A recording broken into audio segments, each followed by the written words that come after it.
So we are talking about rules and laws that have been passed. These particular rules and laws were passed here in this country a long time ago. We often talk about the Magna Carta, and next month it is the anniversary of the signing of the Magna Carta, often referred to as the Great Charter. And this is something that was drawn up. It was composed, it was made, it was created because of a certain amount of protest and backlash from groups of people who felt that the monarchy, the people in power, had too much authority.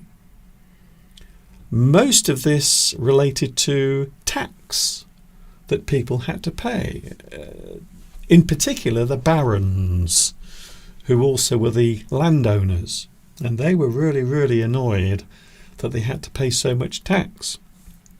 So the Great Charter of English liberties, forced from King John by the English barons and sealed at Runnymede on June the 15th, 1215. So you can see it was a long time ago. We are going way back to medieval times, to times when things were very different.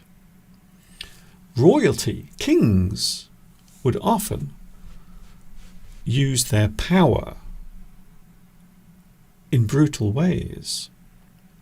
So the Great Charter was written, was formed and signed on June the 15th, 1215, and it allowed certain liberties to be transferred from the monarchy, from the kings and queens, to the people. So we had more say. The person in the street had more say. They had more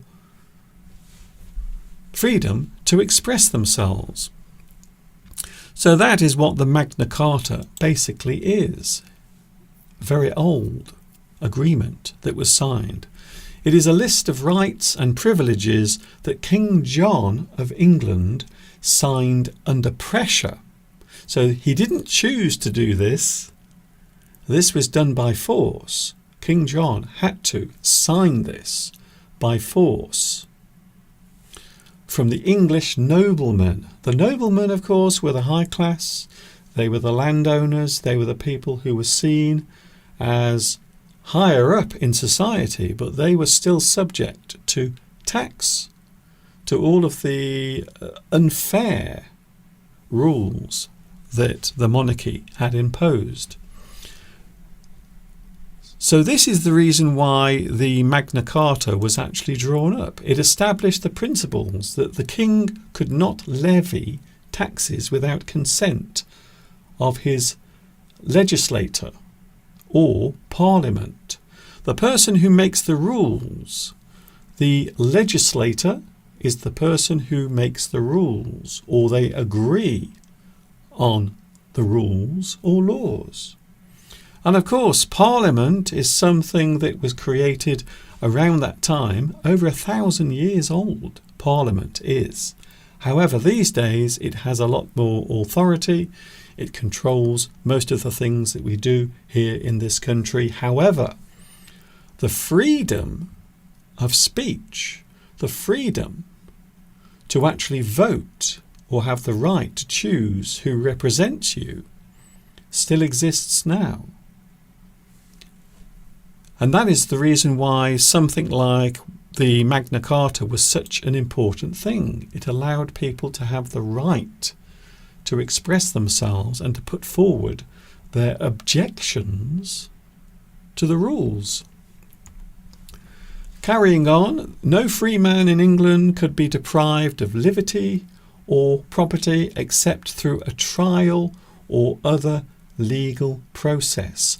So you were seeing the birth of free speech, but also here the birth of law and order, rules that were put in place that you had to follow.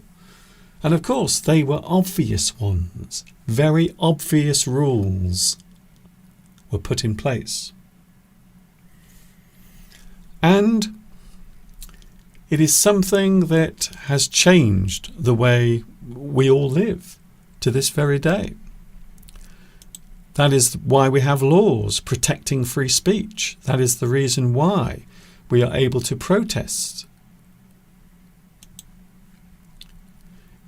It is what we now take for granted as freedom of speech and the right to express disagreement with the ruling party. So that is the reason why the King of England, you often see the King of England walking around, looking very important.